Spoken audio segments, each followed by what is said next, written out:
దేవుడి కృప వలన ఎన్నో సంగతులు నేర్చుకోవడానికి దేవుడు మనకు ప్రసాదించిన గొప్ప అవకాశం. దీన్ని ప్రతి ఒక్కరూ సద్వినియోగం చేసుకోవటం అనేది, సద్వినియోగం చేసుకోకుండా దుర్వినియోగం చేసుకుంటే జీవితంలో మరలా మాట వినాలి దేవుని మాట అని అనిపించిన దొరకని పరిస్థితులు ఉండకపోవచ్చు. ఆలోచించేద్దాం. దేవుని ప్రశ్నకు మనిషి సమాధానం అనేటువంటి ఒక చక్కటి సమాధానం ఏంటి? దేవుని ప్రశ్న ఏంటి? మనిషి సమాధానం ఏంటి? అసలు దేవుడు ప్రశ్నిస్తాడా అనేది కూడా మనం ఆలోచించేద్దాం. ఎందుకంటే భూమి మీద బ్రతుకుతున్నటువంటి ప్రతి మనిషికి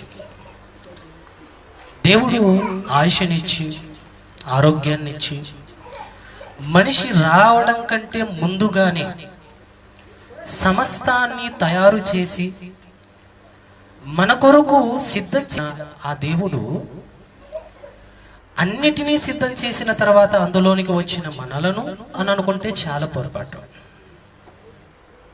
ఎందుకంటే మన కుటుంబంలో ఉన్నటువంటి తల్లి తండ్రి కుటుంబానికి సంబంధం లేకుండా మనం బ్రతికితే, ఎలాగైతే మనల్ని తల్లి తండ్రి ప్రశ్నిస్తారో, దేవునికి సంబంధం లేని బ్రతుకు మనం బ్రతికితే ఖచ్చితంగా దేవుడు కూడా మనిషిని ప్రశ్నిస్తాడు. మీకందరికీ తెలుసు, మొదటి మానవుడు ఆదాము. మొదటి తల్లి ఎవరు? ఆది తల్లి ఎవరు? అవ్వ. వీరిరువురిని ఏదైనా తోటలో పెట్టాడు. ఏదైనా తోటలో పెట్టాడు. అలా పరిస్థితి ఎలా ఉంది అంటే అసలు వండుకొని తినేటువంటి పరిస్థితి లేదు. ఏదైనా తోటలో చక్కగా ప్రతి చల్లపూట దేవునితో మాట్లాడుకుంటూ దేవుడు చెప్పినది అంతా కూడా వింటూ చక్కగా ఉన్నటువంటి ఆ బ్రతుకులు ఎప్పుడైతే అపవాది మాట విన్నదో, అపవాది మాట విన్న మరుక్షణమే, అంటే దేవుని మాట కాకుండా అపవాది మాట విన్న మరుక్షణమే దేవుడు వచ్చాడు. దేవుడు వచ్చి ఏమని మాట్లాడాడో ఒకసారి మనం చూద్దాం. ఆదికాండం మీరు చూడగలిగితే, ఆదికాండము 3వ అధ్యాయము 11వ వచనం మనం చూడగలిగితే, ఆదికాండము 3వ అధ్యాయం 11వ వచనంలో, అందుకు ఆయన నీవు దిగంబరివని నీకు తెలిపిన వాడెవడు అన్నాడు. చూడండి, నీవు దిగంబరివని నీకు తెలిపిన వాడెవడు అన్నాడు. సహజంగా మీకు ఏమంటే ఎగ్జామ్ రాసే వాళ్ళకి బాగా తెలుసు, చదువుకున్న వాళ్ళకి పరీక్షా పత్రం అనేది ఎలా ఉంటుంది చెప్పండి. మీరంతా కూడా ఎలా ఉంటుంది పరీక్షా పత్రం? ఎలా ఉంటుంది? 5 ఇస్తాడు, అందులో 3 రాయమంటాడు. లేదా 10 ఇస్తాడు, అందులో 7 రాయమంటాడు. మరలా 1 వర్డ్ ఆన్సర్స్ కూడా ఉంటాయి. ఒక క్వశ్చన్ ఇస్తాడు, దానికి ఒకే వర్డ్లోనే మీరు ఆన్సర్ ఇవ్వాలి. 1 వర్డ్ ఆన్సర్ అంటారు. అలాగే ఫిల్ ఇన్ ద బ్లాంక్స్ అంటారు. అంటే కంటిన్యూషన్గా వర్డ్ ఇస్తాడు, అందులో ఏదో ఒకటి మిక్స్ చేసి ఆ బార్ పెట్టేస్తాడు. అందులో మీరేం చేయాలి? ఆ వర్డ్ ఏదైతే ఉందో దాన్ని ఖచ్చితంగా మీరు అక్కడ ఫిల్ చేయాలి. అలాగే మల్టిపుల్ చాయిస్ అంటారు.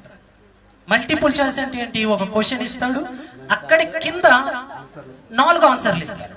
అందులో ఏది రైటో మనం దాన్ని గుర్తించి చెయ్యాలి.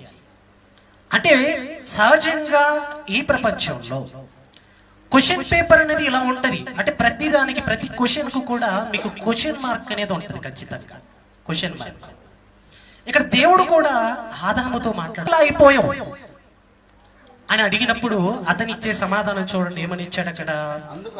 అందుకు ఆదాము, నాతో నుండుటకు నీవు నాకు ఇచ్చిన ఈ స్త్రీయే ఆ వృక్ష ఫలములు కొన్నియగా నేను తింటినను అన్నాడు.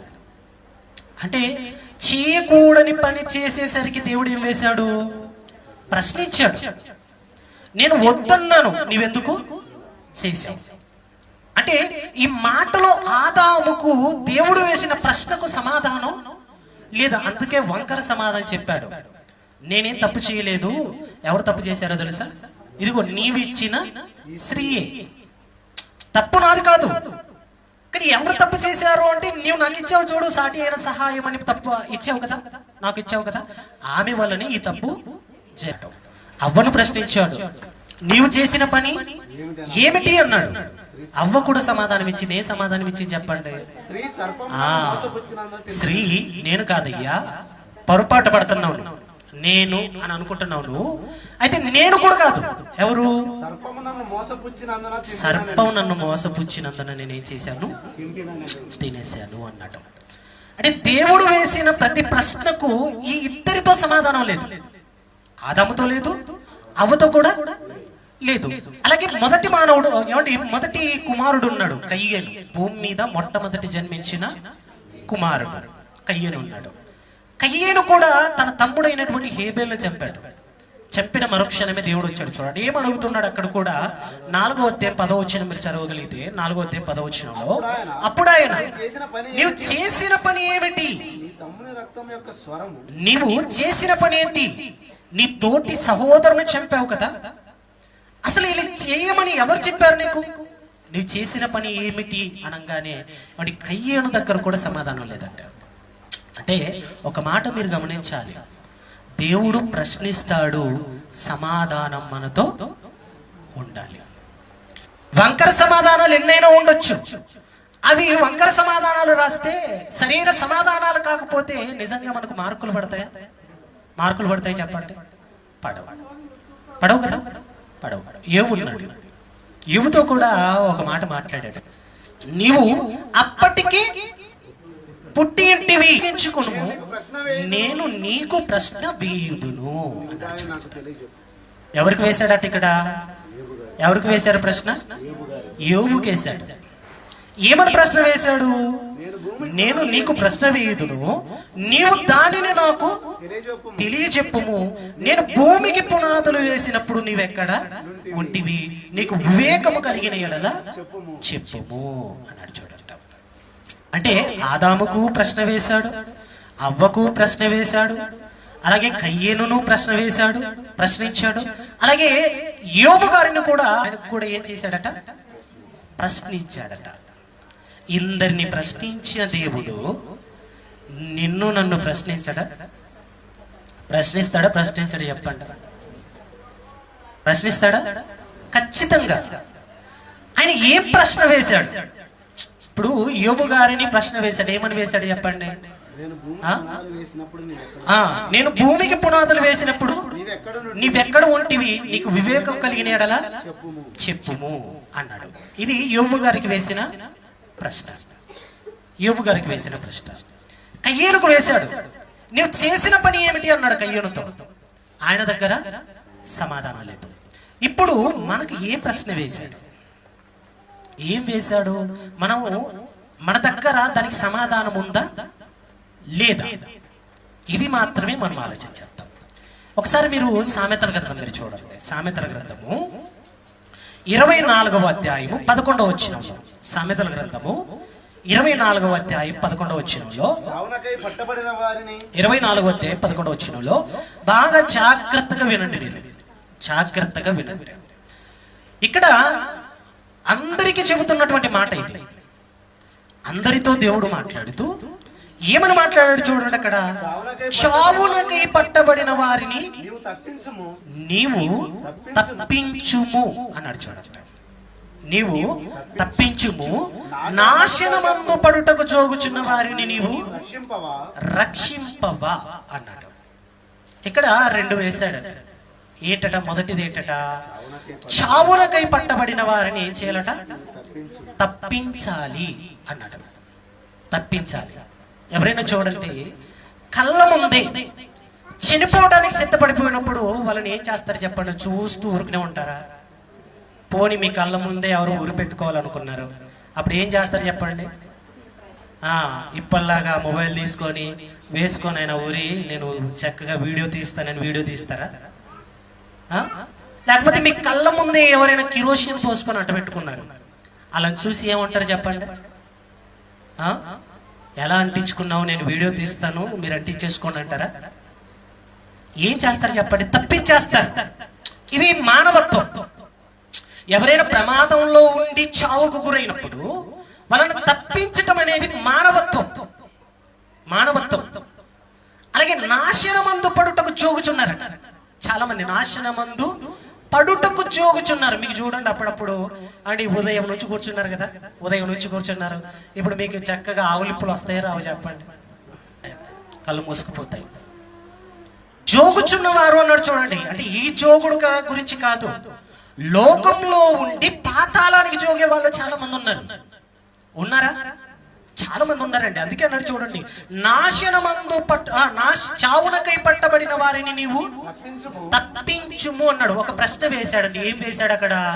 నాశనమందు పడుటకు చావునకై పట్టబడిన వారిని నీవు తప్పించుము అన్నాడు. చావునకై ఎవరు పట్టబడ్డారు చెప్పండి? ఎవరు పట్టబడ్డారు? చావుకి ఎవరు పట్టబడ్డారో ఇర్మియా గ్రంథము 13వ అధ్యాయం 17వ వచనం మీరు చదవండి ఒకసారి. 17వ వచనం మీరు చదవండి. అయినను మీరు ఆ మాట విననొల్లని ఎడల మీ గర్వమును బట్టి నేను చాటున ఏడ్చుదును. యెహోవా మంద చెరపట్టబడినందున నా నేత్రము బహుగా వలపోయిచు కన్నీరు విడుచుచుందును అన్నాడు. ఎవరి మంద చెరపట్టబడిందట? యెహోవా మంద.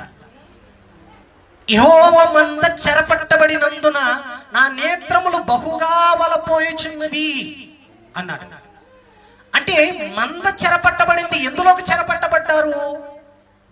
ఎలా చెరపట్టబడ్డారు అంటే పాపం అనేటువంటి ఆ చెరసాలలోనికి మనుషులందరూ కూడా ఏమైపోయారు? వెళ్ళిపోయారండి. అందుకే ఎఫెసీయులకు రాసిన పత్రికలో ఒక చక్కటి మాట మాట్లాడాడు కదా. ఎఫెసీయులకు రాసిన పత్రిక 2వ అధ్యాయం 1వ వచనం మీరు చూడగలిగితే, ఎఫెసీయులకు రాసిన పత్రిక 2వ అధ్యాయం 1వ వచనం మీరు చూడగలిగితే, 1వ వచనంలో మీ అపరాధముల చేతను పాపముల చేతను మీరు చచ్చిన వారు అన్నాడు. ఎలా చనిపోయారట చెప్పండి? ఎలా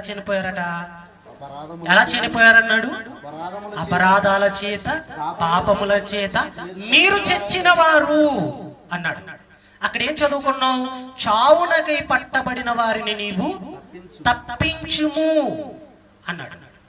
ఇప్పుడు ఎలా చనిపోయారు అంటే అపరాధాల చేత పాపముల చేత అందరూ ఏమైపోయారట? చచ్చిపోయారు అన్నాడు. చూడండి, అంటే ఇక్కడ బాప్తీసం తీసుకున్న వాళ్ళు ఎంతమంది ఉంటారు? అందరూ బాప్తీసం తీసుకున్న వాళ్ళ కాదు. కొందరు తీసుకుంటారు, కొంతమంది తీసుకునలేక అలాగే ఉంటారు.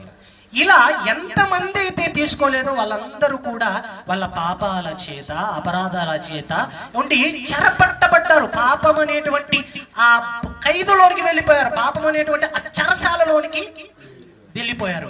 ఇప్పుడు చెరసాల నుంచి బయట ఉన్నాం. పాపములో నుంచి నువ్వు పాపాన్ని కడిగి వేసుకొని బయటకు వచ్చావు క్రీస్తు రక్తం ద్వారా. ఇప్పుడు నువ్వేం చేయాలి? చావునకై పట్టబడిన వారిని నువ్వేం చేయాలట? తప్పించుము అన్నాడు. అంటే ఎవరిని మీరు తప్పించారో చెప్పండి. ఒక్క మాట ఒకరిని చెప్పండి చాలు. మీరు దేవుణ్ణి నమ్మి ప్రభువులోనికి వచ్చి 5 ఏళ్ళు ఏంటది కదా, 10 ఏళ్ళు ఏంటది కదా, 15 ఏళ్ళు ఏంటది కదా, నీ జీవితంలో నీవు ప్రభు కొరకు బ్రతుకుతున్నటువంటి ఈ జీవితంలో నీవు ఎంతమందిని తప్పించావు? ఎంతమందిని చావునకై పట్టబడిన వారిని నీవు తప్పించావు? నాశనమంతు పడుటకు జోగుచున్నారు చాలా మంది. ఆ జోగుచున్న వారిని నువ్వు ఎప్పుడు తప్పించావో ఒకసారి ఒక్కరిని గురించి చెప్పండి చాలు. మీరు ఒక్కరిని గురించి, నా సేవా జీవితంలోనండి నేను పలానా వ్యక్తిని నేను దేవునిలోనికి నడిపించాను, నేను పలానా వ్యక్తిని దేవునిలోనికి రాబట్టగలిగాను, నడిపించాను. ఎందుకో తెలుసా? అతడు చావునకై పట్టబడిన వాడు. అతన్ని అందులో నుంచి నేనేం చేశాను? తప్పించేశాను. ఇప్పుడు చెప్పండి, చావునకై పట్టబడిన వారిని తప్పించుము అని దేవుడు అడిగాడు. ఇప్పుడు దానికి మీ సమాధానం ఏం చెప్పగలరు చెప్పండి? ఒక్కరినైనా మీ జీవితంలో ఒక్కరినైనా ప్రభు యుద్ధం అన్నాడు రక్షింపవా అని నిన్నడిగినప్పుడు ఏమంటే నీవు ఏ సమాధానం చెప్పగలవో మీరు ఒక్కసారి ఆలోచించండి. ఏ సమాధానం చెప్పగలవు? అంటే ఈ బైబిల్ సెమినార్ అనేది ఎందుకో తెలుసా? బైబిల్ సెమినార్ అనేది ఎందుకో తెలుసా? ఈ 2 రోజులు పెట్టడానికి కారణం ఏంటో తెలుసా? వాళ్ళకి ఎక్కువైన సంతోషం. ఆ దేవుణ్ణి సంతోష పెట్టడానికి ఈ 2 రోజుల బైబిల్ పరిశోధన సదస్సులు, బైబిల్ సెమినార్లు. ఎందుకు? డబ్బులు ఎక్కువే అనుకుంటున్నారా చెప్పండి? కాదు కదా. నీ బండ మీద నా సంఘమును కట్టుదును అన్నాడు కదా. ఆ పేతురునే ఏమండి, అపోస్తులలో అగ్రగణ్యుడైనటువంటి ఆ పేతురునే ఎవరో నడిపిస్తే వచ్చిన వాడండి. అలా వచ్చి సంఘంలో అంటే ప్రాముఖ్యుడైపోయాడు, సంఘంలో ప్రథముడైపోయాడు. వెంబడించిరి అన్నాడు చూడండి. అంటే బాప్తీసం తీసుకోవడానికి వచ్చాడు యేసుక్రీస్తుల వారు. బాప్తీసం పొందారు. బాప్తీసం పొందిన వెంటనే ఒడ్డుకొచ్చేసాడు. ఒడ్డుకొచ్చిన మరుక్షణమే పరలోకంలో ఉన్నటువంటి అంటే దేవుడు, ఈయనే నా ప్రియకుమారుడు, ఈయన యందు నేను ఆనందించుచున్నాను అని చెప్పేశాడట. చెప్పంగానే అప్పుడు యోహాను గారు పరిచయం చేస్తున్నారు. ఏమని తెలుసా? ఇదిగో లోక పాపములు మోసుకొని పోవచ్చు 7 నుంచి మీరు చదవండి ఒకసారి. 37 నుంచి అతడు చెప్పిన వెనుకకు తిరిగి వారు తన్ను వెంబడించుట చూచి మీరే చూడండి. యోహాను మాట విని ఆయనను వెంబడించిన ఇద్దరిలో ఒకడు సీమోను పేతురు యొక్క సహోదరుడైన ఆంద్రేయ. ఇతడు మొదట తన సహోదరుడైన సీమోనును చూచి అన్నాడు చూడండి. ఇద్దరు వెంబడించారు. ఇద్దరు వెంబడించారట. ఎవరు? సీమోను అనగా పేతురు, అలాగే యోహాను గారు. ఇద్దరు వెంబడించారు. అందులో మొట్టమొదట వెంబడించిన వాడు, మొట్టమొదట పేతురు యేసు యొద్దకు నడిపించిన వారు ఎవరో అక్కడ చెబుతున్నాడు చూడండి. 30-40 వచనంలో యోహాను ఈ మాట విని ఆయనను వెంబడించిన ఇద్దరు శిష్యులు, ఒకడు సీమోను పేతురు యొక్క సహోదరుడైన ఆంద్రేయ. ఇతడు మొదట తన సహోదరుడైన సీమోనును చూచి మేము మెస్సయ్యను కనుగొంటిమని అతనితో చెప్పెను. యేసు వద్దకు అతన్ని తోడుకొని వచ్చెను అన్నాడు చూడండి. ఎవరిని తోలుకొని వచ్చారట? ఎవరిని? పేతురుని ఎవరు నడిపించారు చెప్పండి? ఎవరు నడిపించారు? యోహాను గారు నడిపించారు. సారీ, క్షమించండి, ఆంద్రేయ గారు నడిపించారు. అంటే ఆంద్రేయ గనక పేతురును యోహాను యేసుక్రీస్తు దగ్గరికి మొట్టమొదట నడిపించింది ఎవరో తెలుసా? ఆంద్రేయ. అలా నడిపించటాన్ని బట్టి, అలా తీసుకురావటాన్ని బట్టే ఈరోజు పేతురు అంటే అపోస్తులలో అగ్రగణ్యుడిగా మనకు కనపడుతున్నాడు. చాలా మంది చూడండి చాలా నిర్లక్ష్యం చేస్తున్నారు. ఎందుకో తెలుసా? ఎవరైనా తీసుకురావాలి సంఘానికి అంటే వాళ్ళకి చెప్పినా వేస్ట్ అండి అని విడిచిపెట్టేస్తుంటారు. వాళ్ళకి చెప్పినా వేస్ట్ అండి, వాళ్ళకి ఎన్నోసార్లు చెప్పామండి, వాళ్ళు వినట్లేదండి, అందుకేనండి వాళ్ళని వదిలేసామండి అంటుంటారు చాలా మంది. కానీ చాలా తప్పండి. ఒకానొక నాడు దేవుడు ఖచ్చితంగా నిన్ను లెక్క అడుగుతాడు, గ్యారెంటీ. ఎవరికి లేని భాగ్యాన్ని నీకు ఇచ్చాడు చూశారు, ఎవరికి లేని ఈ గొప్ప ఘనతను నీకు ఇచ్చాడు చూశారు. క్రీస్తు రక్తంలో కడగబడి పరిశుద్ధుడిగా మార్చబడి సంఘంలోనికి చేర్చబడి సంఘంలోనికి వచ్చిన తర్వాత సంఘంగా ఉన్నటువంటి నీవు చేయవలసిన పని ఏంటో తెలుసా? అనేకులను దేవుని యొద్దకు నడిపించాలి. వాళ్ళు వినరు అని వాళ్ళని వదిలేసుకుంటే కాదు. రేపు ఆ లెక్క చెప్పవలసినది ఎవరో తెలుసా? నీవేనండి. నీవే చెప్పాలి లెక్క. దేవుడు ఖాళీగా వదిలేస్తాడని అనుకోకండి. ఎవరిని వదలడు దేవుడు, ఎవరిని వదలడు. కారణం ఏంటో తెలుసా? నిన్ను భూమి మీదకి పంపించిందే దేవుడు కొరకు బ్రతకటానికి. బ్రతుకుతున్న నీవు అనేకులను దేవుని యొద్దకు నడిపించటానికి. అందుకేనండి పంపించాడు. మీరేమో చక్కగా వచ్చి ఫ్యాన్ ఎక్కడుంటే అక్కడ చూసుకొని చక్కగా కూర్చుందామని మీరు అనుకుంటారు, అంతేనా? చాలా మంది చూడండి, చాలా సంఘాల్లో ఇక్కడే 2 ఉన్నాయి ఫ్యాన్. కానీ చాలా సంఘాల్లో స్త్రీల వైపు స్త్రీల ఫ్యాన్లు ఉంటాయి, పురుషుల వైపు పురుషుల ఫ్యాన్లు ఉంటాయి. ఇప్పుడు ముందుగా ఎందుకు వచ్చారు అంటే కొంతమంది చూడండి, ముందుగా ఎందుకు వచ్చారట? కరెక్ట్గా ఫ్యాన్ ఎక్కడుందో అక్కడ కూర్చోవడానికి. ఎందుకు? చెమటలు పడతాయి. చల్లగా గాలి రావాలి అంటే ఏం చేయాలి చెప్పండి? శరీరాన్ని కష్టపెట్టే మనస్తత్వం చాలా మందికి ఉంటుందా? కాస్త చెమట గారితే చాలు ఎలా ఉంటుంది? ఎలా ఉంటారు చెప్పండి? సంతోషంగా అంటారా? వినరు.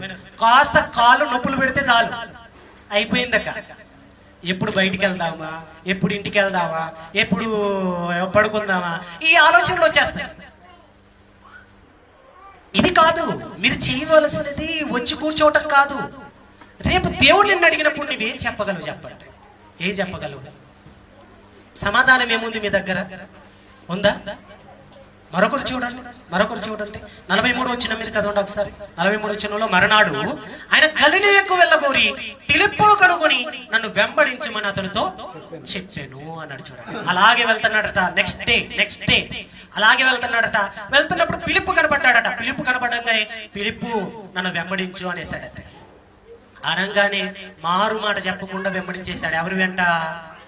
యేసుక్రీస్తు వెంట. వచ్చిన ఆయన యేసుక్రీస్తు వెంట అలాగే తిరుగుతూ ఉండలేదండి.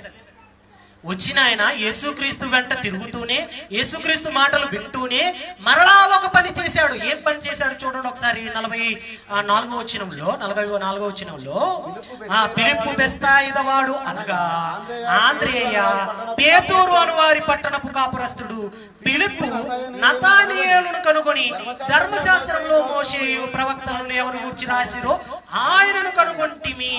ఆయన యోసేపు కుమారుడైన నజరేయుడగు యేసు అని అతనితో చెప్పాను. అందుకు నతానియేలు, నజరేతులో నుండి మంచిది ఏదైనా రాగలదా అని అతన్ని అడగగా, అతడు వచ్చి చూడమని ఫిలిప్పుతో అనగా, యేసు నతానియేలు తన యుద్ధకు వచ్చటం చూచి, ఇదిగో ఇతడు నిజముగా ఇశ్రాయేలుడు, ఇతని యందు ఏ కపటము లేదని అతను గూర్చి సాక్ష్యము ఇచ్చెను అన్నాడు. చూడండి, ఫిలిప్పట యేసుక్రీస్తు వెంబడి వెళ్తే ఎవరిని లాక్కొచ్చాడు? మరలా ఎవరిని తీసుకొచ్చాడు యేసు దగ్గరికి? ఎవరిని తీసుకొచ్చాడు చెప్పండి? నతానియేలు.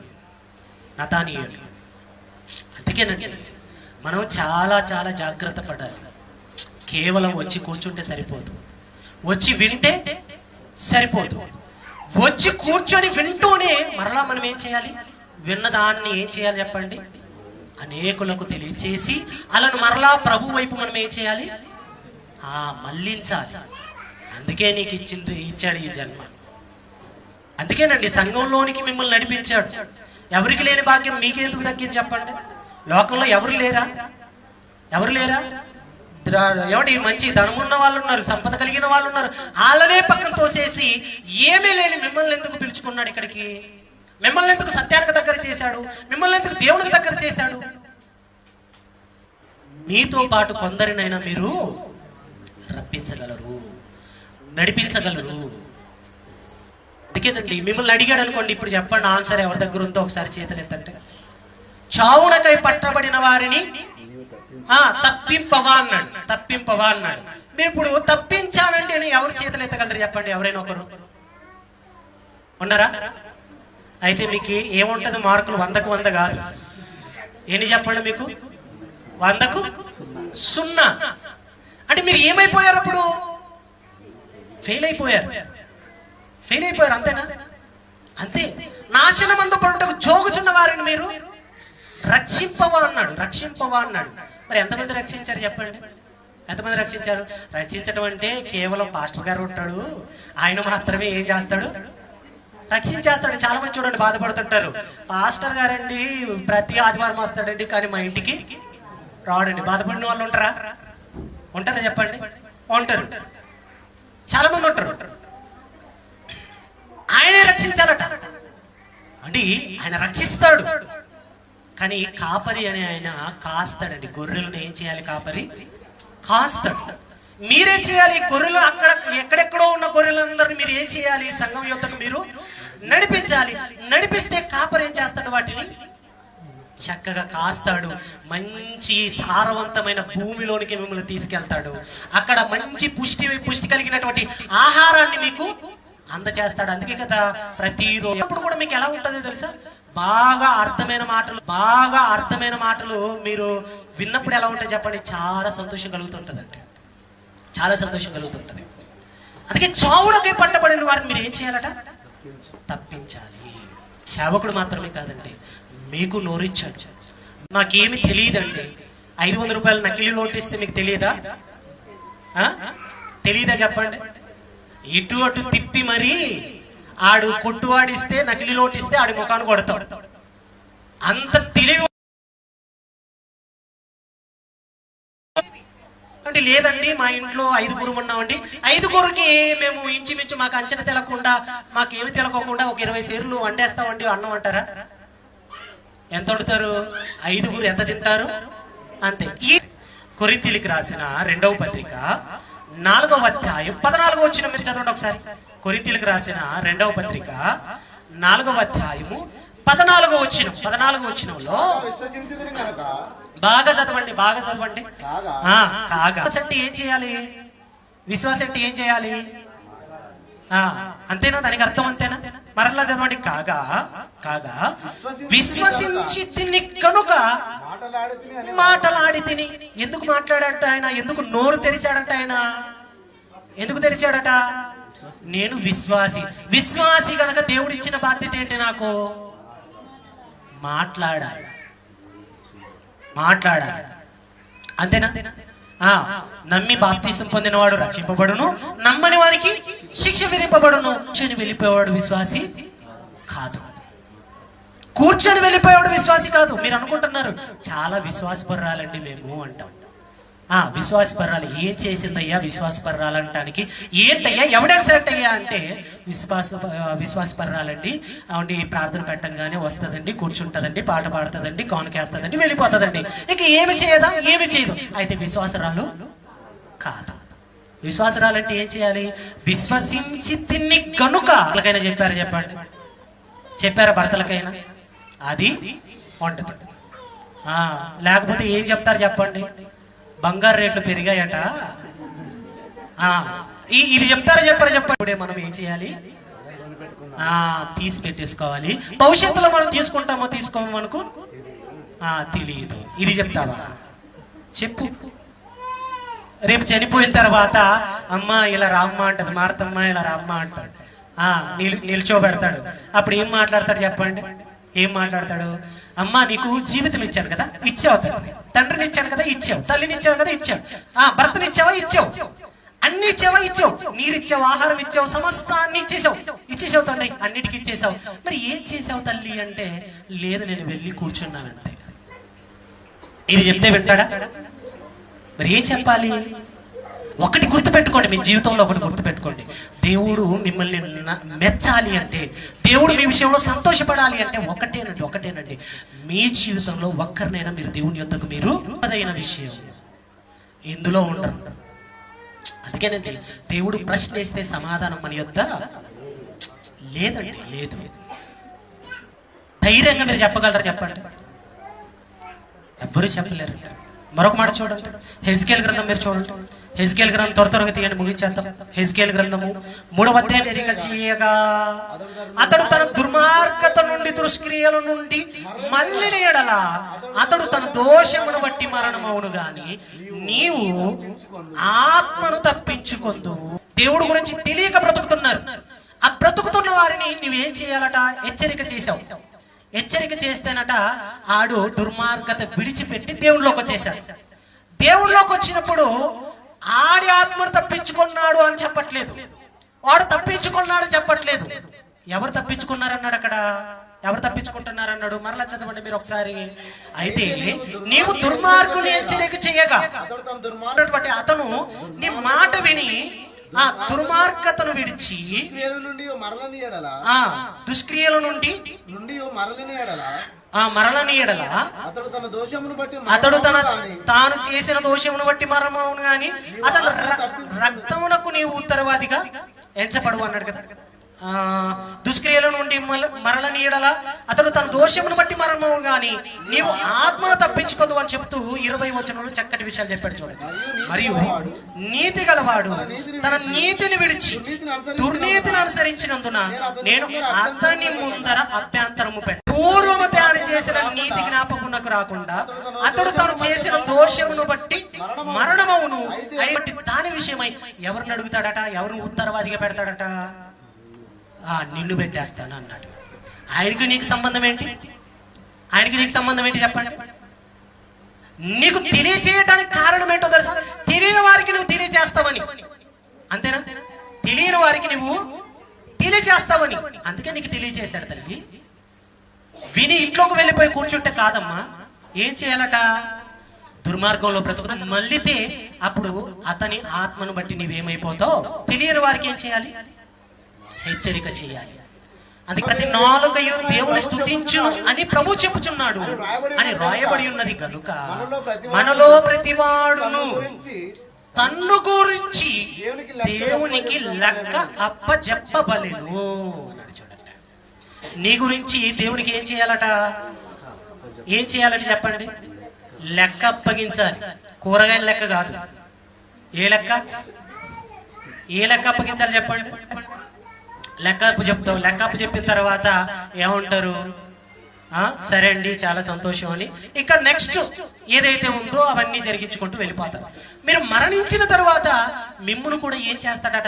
మీరు మాట్లాడిన ప్రతి మాటకు విమర్శ దినమును ఏం చేయాలి?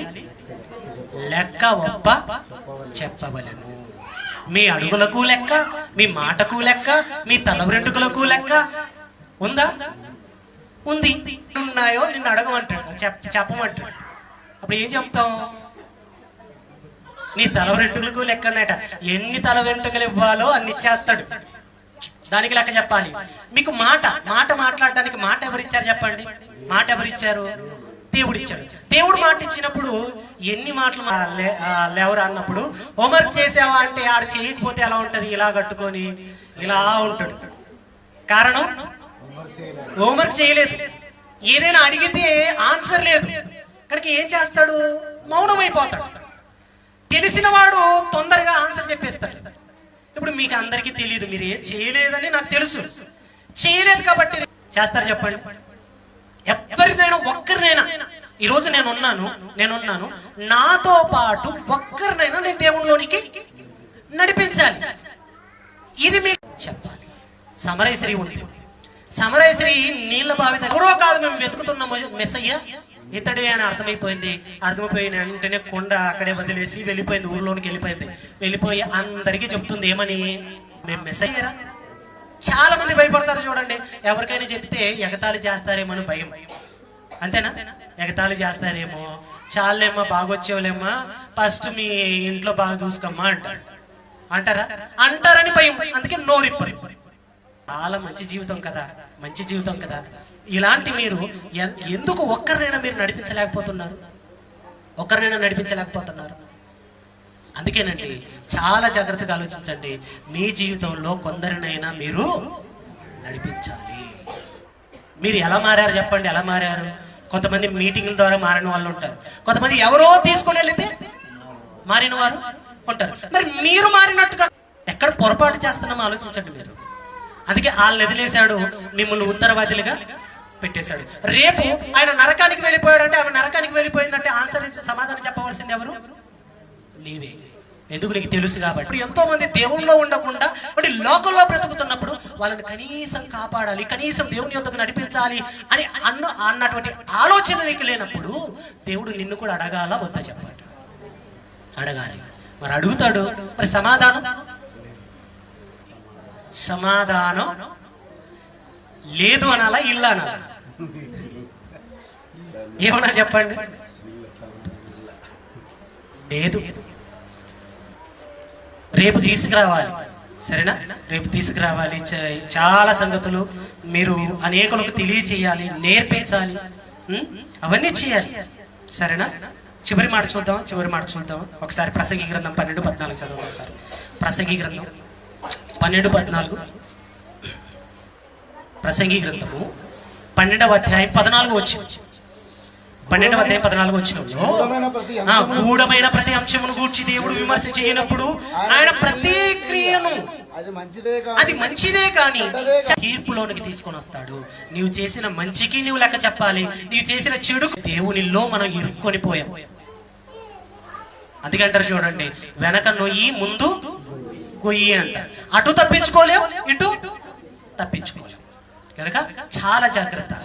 దేవుడు లెక్క అడుగుతాడు. ఆ లెక్కకు మీరు సమాధానం చెప్పాలి. చెప్పేవారిగానే ఉండాలని మనస్ఫూర్తి